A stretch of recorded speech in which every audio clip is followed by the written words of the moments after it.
Muy buenas, estos días estamos haciendo un repaso de la historia de las empresas de comunicación. Aún nos deben quedar como 5 piezas para terminarla, pero cuelo esta por un comentario que se acaba de hacer en La Sexta y que, como es materia de hemeroteca, es una invitación para que hagamos algún matiz a lo que se acaba de decir.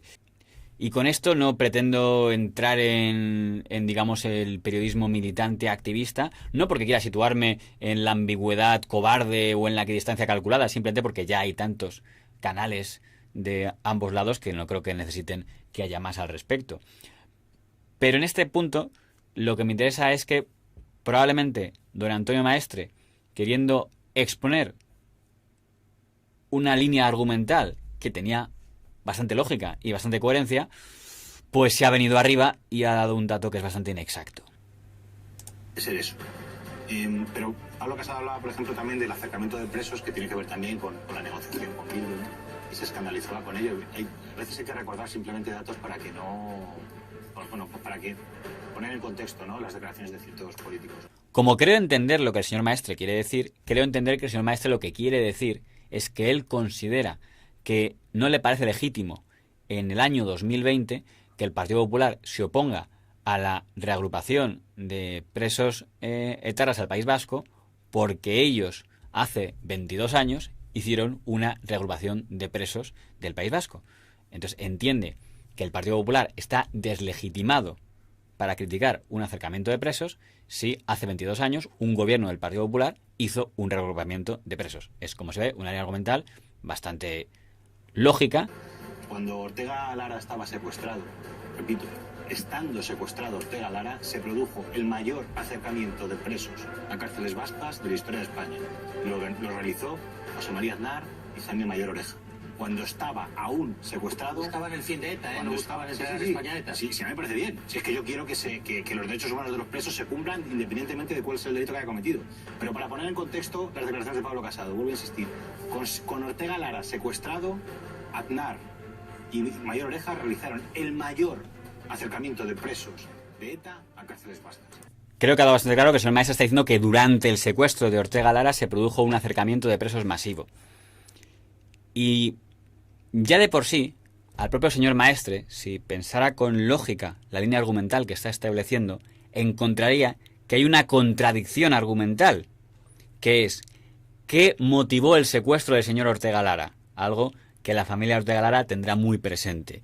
¿Qué motivó ese secuestro? ¿Cuál era la reivindicación de ETA para soltar al señor Ortega Lara y no asesinarlo? No era un secuestro para pedir dinero a la familia Ortega Lara, que no era una familia empresarial ni industrial, como si era el caso del señor Cosme del Cloix, secuestrado por esas mismas fechas.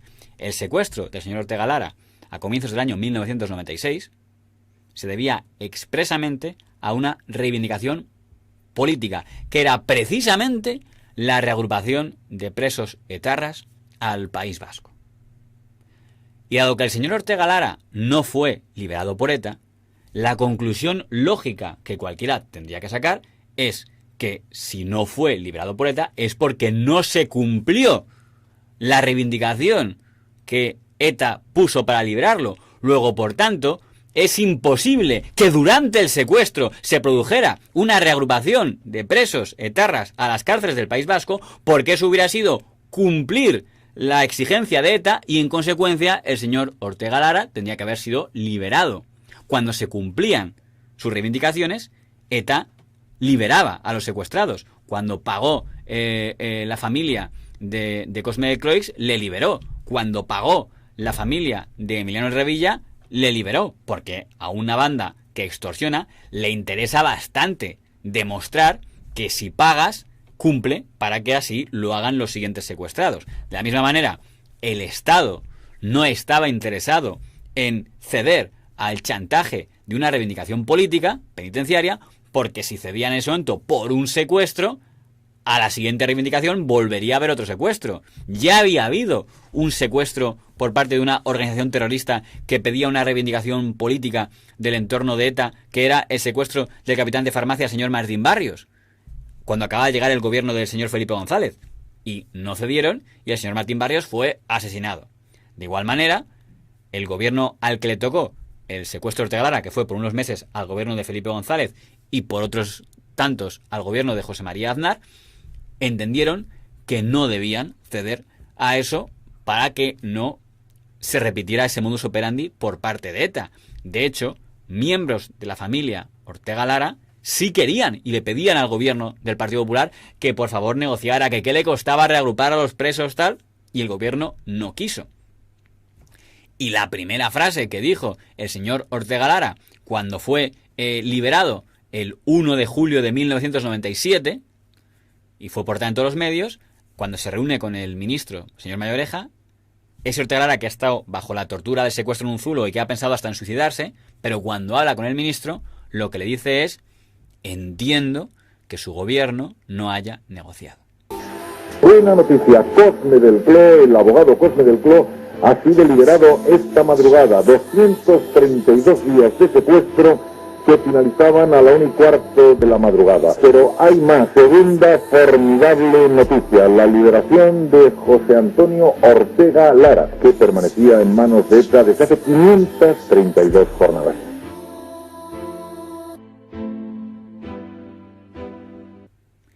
Inmediatamente después de la liberación del señor Ortega Lara, se produce otro secuestro, el del concejal señor Miguel Ángel Blanco Garrido. Un secuestro que los de mi generación no vamos a olvidar porque nos marcó mucho a la sociedad de ese momento, del año 97.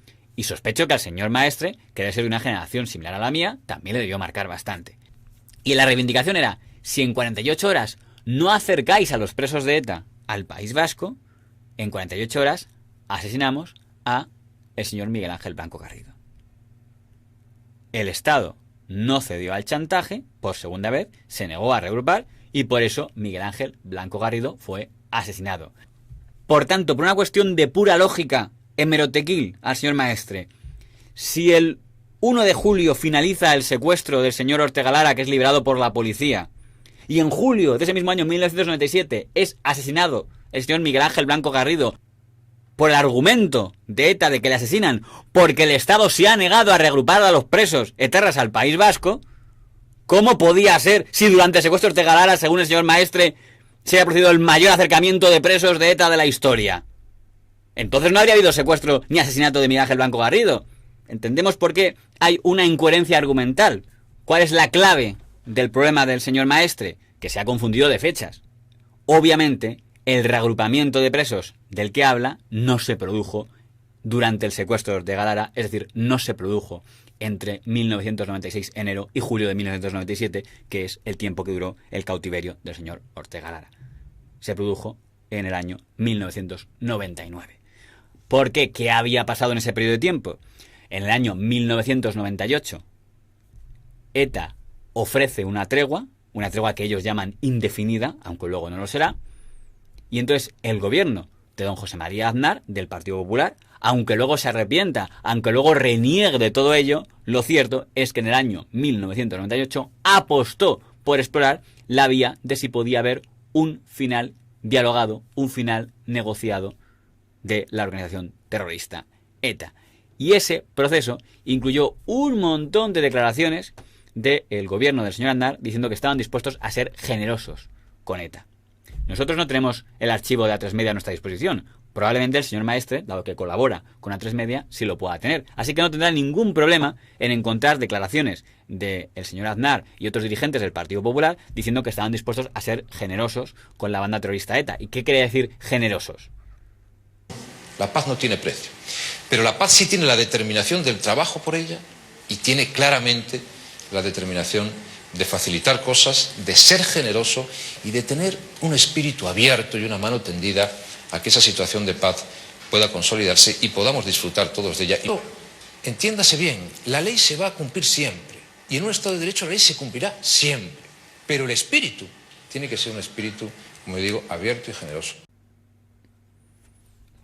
Parece bastante lógico pensar que cuando el señor Aznar decía que está dispuesto a ser generoso, está hablando de que iba a hacer una reagrupación de presos. Esto era en el año 1998. Ya antes de eso, varios periodistas que podríamos considerar afines al gobierno, como por ejemplo el director del diario El Mundo, don Pedro J. Ramírez, que en ese momento probablemente era el periodista más cercano a don José María Aznar, ya había defendido públicamente en la cadena COPE que veía necesario negociar con ETA y acercar los presos al País Vasco. Otros periodistas, como don Antonio Herrero o luego don Luis María Ansón, se oponían reiteradamente a ese tipo de planteamientos, pero el hecho de que el señor Ramírez lo dijera, pues probablemente era porque ya conocía cuál era la agenda del gobierno.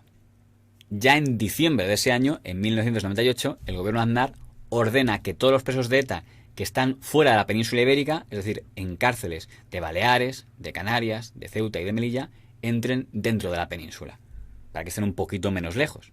Es el primer gesto que hace el gobierno de Aznar hacia los presos de ETA en el País Vasco.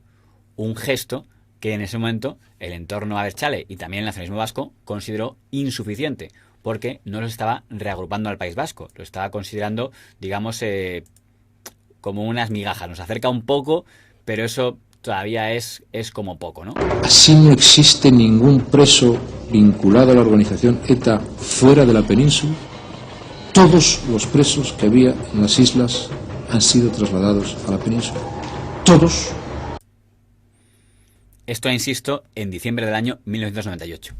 Y un año después, en septiembre de 1999, finalmente el señor Aznar, con el señor don Jaime Mayor Oreja como ministro de Interior, da en efecto el salto más importante, ordena el acercamiento de 100 presos de ETA al País Vasco, que fue portada de todos los medios, como el diario El País, que estaba a favor, también lo sacó el diario La Razón, que estuvo en contra, que entonces estaba presidido por don Luis María Ansón y se declaró en contra de lo que consideraban que era un chantaje, y acercaron esos 105 presos de ETA al año de tregua. Si ven la portada del País desde aquí, viene el antetítulo, leerán que pone: el PNV considera la medida tímida y vergonzante, y Herri Batasuna, ETA, dice que es una burla. Nos parece no solo insuficiente, nos parece una torpeza política impresionante, máxime cuando quiere liderar o coliderar un proceso de paz. Nos parece una total y absoluta tomadura de pelo. Creemos que con esta decisión se están riendo de la sociedad de Euskal Herria. La sociedad de Euskal Herria lo que está demandando, y todos los partidos políticos firmantes de los acuerdos parlamentarios y de los acuerdos en distintas instituciones, lo que está demandando es que los presos estén en las cárceles de Euskal Herria. ¿Qué es lo que había hecho el gobierno de don José María Aznar? Había acercado los presos al País Vasco, pero muchos de ellos no habían ido directamente al País Vasco. Se quedaban en La Rioja, se quedaban en Cantabria. Es decir, era un acercamiento masivo. Algunos sí fueron al País Vasco, pero otros se quedaban simplemente pues el que estaba en Almería lo acercaba un poco más, tal. Esa fue la gran medida de acercamiento que hizo el señor Aznar, que evidentemente es lo que él entendía que era un gesto de cara a la negociación con ETA. ETA no lo entendió así, ETA lo entendió como una burla, y solo 2 meses después, ETA rompió la tregua en el año 1999, septiembre. Ellos además que no plantean el asunto de los presos. No lo plantean porque creen que lo tienen ganado. Es decir, no, mire, no tienen ganado nada, ni lo de los presos. La prueba es que si en un plazo prudente ustedes no responden positivamente, sus presos los vamos a mandar otra vez a dispersarse por toda España. A Tenerife, claro. Porque son asesinos. Nadie sabe dónde están los de Puerto Rico. Tenemos muchas preguntas de los son tan asesinos como los de ETA. Cuando nos preocupamos tanto de dónde están los presos de ETA, todos inconscientemente estamos pensando que son presos políticos. Cuando ETA inicia en el año 2000 la ofensiva brutal de atentados de ese año, que se lleva por delante la vida de muchos miembros del Partido Popular, del Partido Socialista Obrero Español y de la Guardia Civil y cuerpos de la seguridad de Estado, e incluso de periodistas, es cuando rompe cualquier vía de diálogo y negociación y dejan de defender para siempre a partir de ese momento la hipótesis de una negociación con ETA. Lo llamativo del Partido Popular es que en vez de decir, para criticar la negociación con ETA, cuando luego el gobierno del señor Rodríguez Zapatero decir, oiga, no cometan el error que cometimos nosotros, que sería una coherencia argumental si estás en contra de la negociación, decir, yo cometí ese error, no lo cometa usted ahora, en vez de eso, el Partido Popular entonces opta por una vía extraña de negar los hechos y decir, no, nosotros nunca negociamos con ETA, nosotros como mucho hicimos algún diálogo, pero no era una negociación, es Zapatero el que negocia con ETA, no nosotros. Y entonces, bueno, pues ya digamos, en una actitud que es bastante repetitiva en la historia del Partido Popular, intentan negar la clara apuesta política que habían hecho en el periodo anterior. Volviendo al señor Maestre, por tanto, si el señor Maestre hubiera dicho el Partido Popular no tiene ningún derecho de criticar un acercamiento de presos en el año 2020 porque ellos hicieron un acercamiento de presos en el año 1999, nada que negar, es un argumento. Él considera que no hay legitimidad por lo que has hecho 20 años antes y por tanto pues lo puedes poner. El problema es que no ha dicho eso, ha puesto un componente que seguramente le ha parecido muy melodramático y muy pasional, que es incluir un dato marcadamente falso. Cuando Ortega Lara estaba secuestrado, repito, estando secuestrado Ortega Lara, se produjo el mayor acercamiento de presos a cárceles vascas de la historia de España. Cuando estaba aún secuestrado... Estaba en el fin de ETA, ¿eh? Lo tenía muy fácil, solo tenía que haber dicho: el gobierno del Partido Popular acercó a presos de ETA después del secuestro de Ortega Lara y después del asesinato de Miguel Ángel Blanco. Con que hubiera dicho eso, no habría ningún inconveniente. Entonces, con esa misma contundencia, dice: el gobierno del Partido Popular no está legitimado porque después del secuestro de Ortega Lara, ellos acercaron a presos de ETA. Pero el problema es que insiste mucho, y además con cierto énfasis, en decir que fue durante. Las declaraciones de Pablo Casado, vuelvo a insistir, con Ortega Lara secuestrado, Aznar y Mayor Oreja realizaron el mayor acercamiento de presos de ETA a cárceles vascas. En contexto, y...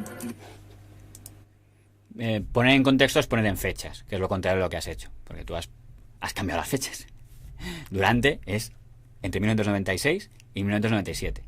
El acercamiento se produjo en el año 1999, septiembre. Por tanto, no coinciden las fechas. No estás poniendo en contexto el tema. Es un error. Todos cometemos errores. Cuando los cometes, pues nada, rectificas ya otra cosa.